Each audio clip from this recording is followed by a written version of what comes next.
I figured with it being the start of a new year, it would be appropriate for me to record a quick update video on my 2014 Accord EXL V6, mainly to showcase a few changes that have been made since that last video, which would have been, I believe, in June or July of this year, just to recognize the fact that I had owned the car for 2 years at that point. Since then, a few things have changed, nothing major, but I will point them out. I'll start off with the chrome door handles. So originally, any 9th gen Accord would have come with chrome door handles, but I ended up replacing mine with some faux carbon fiber covers. In short, didn't really like the way they looked after a while. In addition to them peeling, just the fact that they were noticeably a different color than the actual gray or modern steel metallic color of the car didn't really sit well with me anymore. So unfortunately, I wasn't able to peel enough of the residue from the adhesive off from those old ones. So these are still covers, but they're a chrome cover and they're pretty much identical to the ones that would have come in the car in its original factory form. So that's one change. The second change would be a pretty recognizable one. So these wheels are actually an upgrade as well. These are the stock 18-inch wheels that would have come on the 2013 to 2015 Honda Accord Sport. So just 1 inch larger than the 17s that came on the EX, EXL, and Touring. Again, to clarify, mine is an EXL V6. One thing that was unique about the 9th gen Accord was that for the first time since, I want to say for the first time since the Accord even offered a V6, for the 9th gen Accord, there was no difference in the wheel options between an EXL 4-cylinder versus an EXL V6. So nonetheless, those original 17s, I painted those gloss black at the same time that I put the carbon fiber door handle covers on. At the same time that I painted the calipers, so on and so forth, I painted those 17s black. Wasn't really a fan of the black look anymore, and I always did want some wheels that were just a tiny bit larger.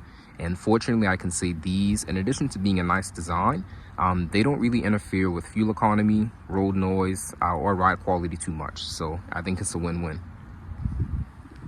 One last quick change, and it's more so reverting something back to its original form. The front badge, I did replace that with a custom emblem. I still have the one in the back of the car, so if you haven't seen it before, I can show that very quickly in just a second. But in kind of accomplishing my goal to bring this car back to its OEM plus somewhat stock form, getting rid of some of the cheesy upgrades that I had on there before is definitely a goal of mine.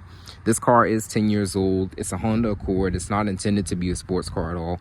But I do try to make sure any upgrade or modification that I make aesthetically is not cheesy. And I will be honest with myself and say that some of the things that I had on there before were a little bit cheesy, just to be honest. So the emblem that I mentioned at the front, this is what it looked like. One on the back is obviously going to be a little bit smaller just due to the dimensions of the original badges. And I think it's a cool design. I actually would take this rear one off as well, but it's on there really, really good, which I guess can be a testament to the quality of the product. But I know if I did get it off, in addition to it possibly leaving some residue behind, it would most likely damage the paint back there as well. And not to say that this paint is perfect, because by no means necessary is it, but I don't want to worsen the situation any more than it already is. So that one to stay on there. I put the front emblem on my 7th gen Accord, my 2006 Accord 6-speed. A few videos, or quite a few videos of that car on this channel as well. Nonetheless, I just wanted to showcase again those few quick updates. The car just rolled over 146,000 miles this morning within the last, I would say, 20 or 25 minutes. At this point, I've had it for about 2.5 years, and I first got it with about 99,000 miles. So yes, I have driven it quite a lot. This car is a workhorse. It's my daily driver, so it's the go-to to get to and from work, to go grocery shopping, road trips, and I actually have used this car for DoorDash a couple times as well. Not something that I do a whole lot because I care a lot about the car, and I know that's just gonna cause it to wear and tear at a more rapid rate than I desire. So I appreciate you for watching. Clearly, I think you have to be into these cars to have any interest in watching a video about what most people consider to be just a plebeian family sedan. And I'm the first person to admit that is all it is. But I try to make sure that I treat mine like my pride and joy, because to a certain degree, it truly is. I put a lot of hard work into being able to get this car to begin with.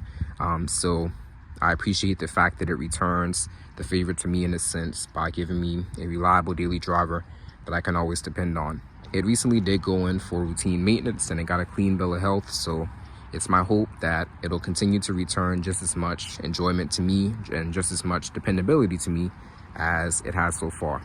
I appreciate you for watching.